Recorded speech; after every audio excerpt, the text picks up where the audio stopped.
The air inside the small living room of Lauren Whitaker's modest Charlottesville home felt heavy with stillness, the kind of silence that had grown roots over the last 10 months. A soft breeze stirred the corners of the faded missing posters scattered across her coffee table, each bearing the same photo. Two identical girls with chestnut braids, eyes bright with mischief, smiling in matching sundresses. Some of the flyers were curled and worn, others barely legible from sun fading near the blinds she hadn't adjusted in weeks. Stacks of case files, police reports, and personal notes rose like tombstones on every flat surface. Lauren knew them all by heart, could quote paragraphs from memory, but she still read through them like scripture, hoping one overlooked detail might scream a new truth.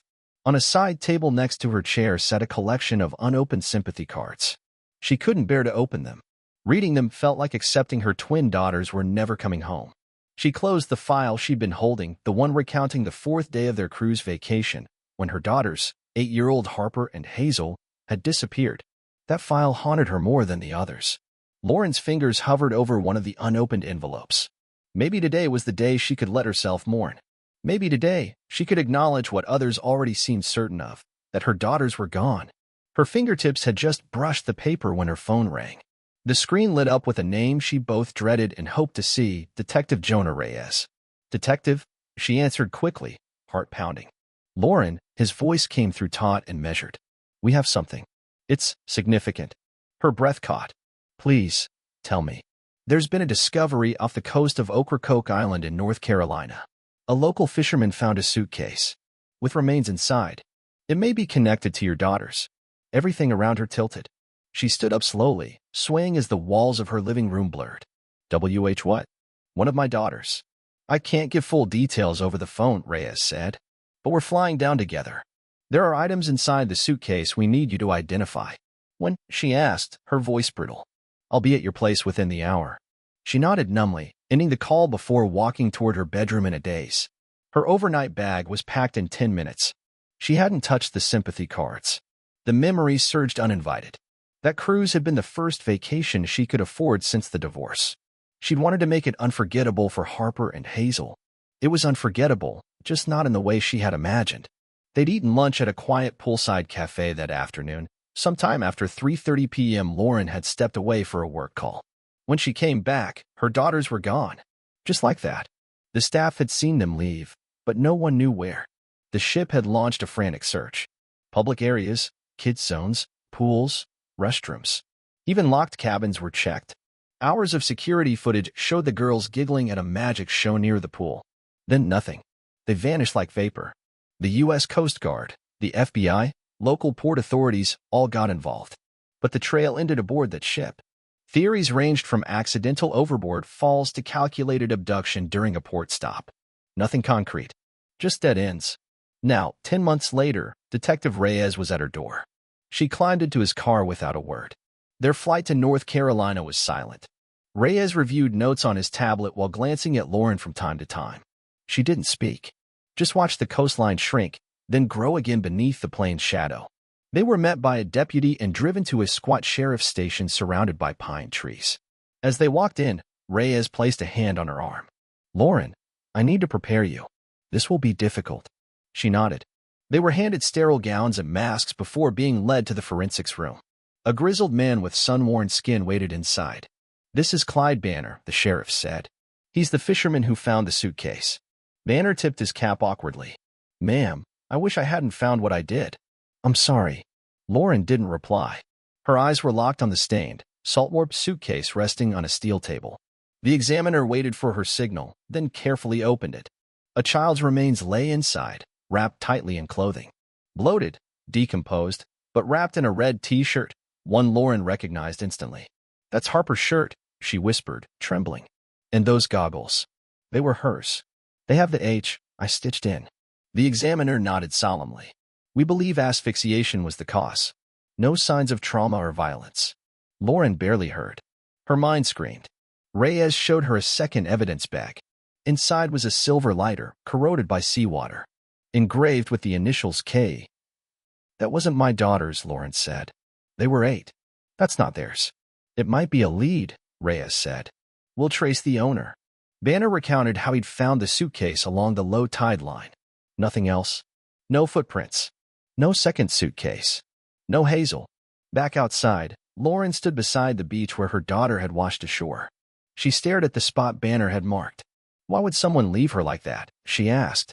If they wanted to hide her, why not make sure the suitcase sank? Suitcase was buoyant, the sheriff explained. Ocean currents eventually brought it here. She turned to Reyes. What now? We're officially reclassifying the case as homicide. We're reopening everything. Reviewing all footage. Re-interviewing the cruise staff. Every port. Every passenger manifest. They took her to a local beachfront cabin that night. The owner, a kind man named Greg Monroe, gave her privacy. Officer Sophia Mendez, a quiet and steady presence, stayed nearby for protection. As Lauren sat on the porch, watching waves crash against the shore, she noticed a man across the way locking up his cabin. He'd left something on the patio table, a cigarette box and a lighter. The lighter caught the sunlight. She walked over. The sticker on the bottom matched the one from the lighter in the evidence bag. "Excuse me," she said, catching up to him. "You forgot this." "Thanks," he said, smiling. "Thought I had everything." "Where'd you buy it?" "Little kiosk in Greenville. Carnes Corner News. Guy who runs it's a character. Deals in weird stuff."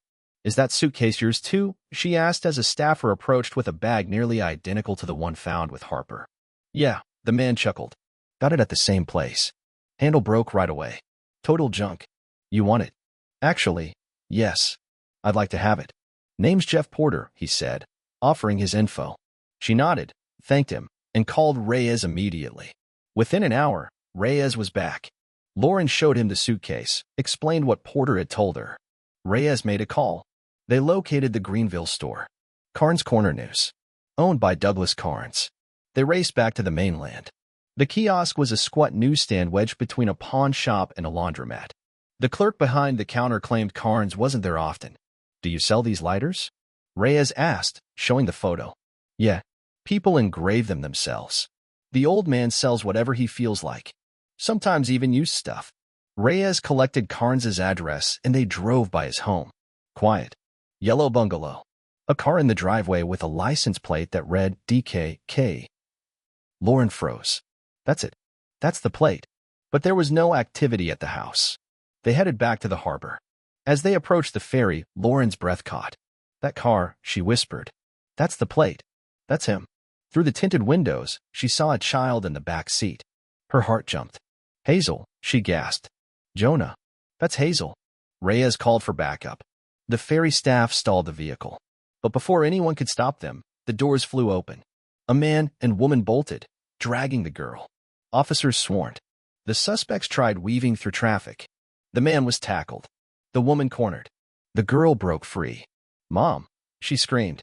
"Mom!" Lauren ran, collapsed to her knees, and pulled Hazel into her arms. The girl clung to her, crying. "They got them both," Reyes said softly.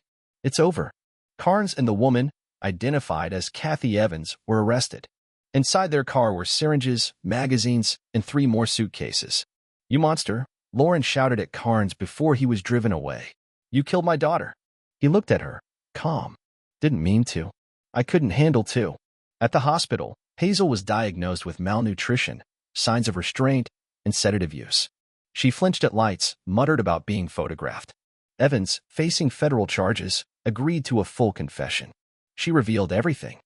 Carnes had infiltrated the cruise with a fake ID and stolen uniform. He lured the girls using a card trick.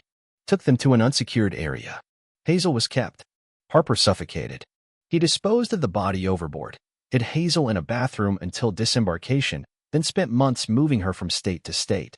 When Reyes asked about the lighter, Evans admitted it was hers. A mistake. It had ended up with Harper during the cover-up.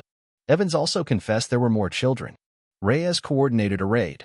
3 were found on Cedar Island. More leads were developing. Hazel, recovering slowly in the hospital, told her mother everything through tears. About the photos. The threats. The beatings. "They said they'd hurt you if I talked," she whispered. Lauren held her close. "They'll never touch you again. I promise." In time, there would be justice. A trial. A funeral for Harper. Years of therapy for Hazel. But that night, for the first time in 10 months, Lauren let herself cry in relief. She had Hazel back. They had a long road ahead. But it was a road they'd walk together. And Harper would never be forgotten.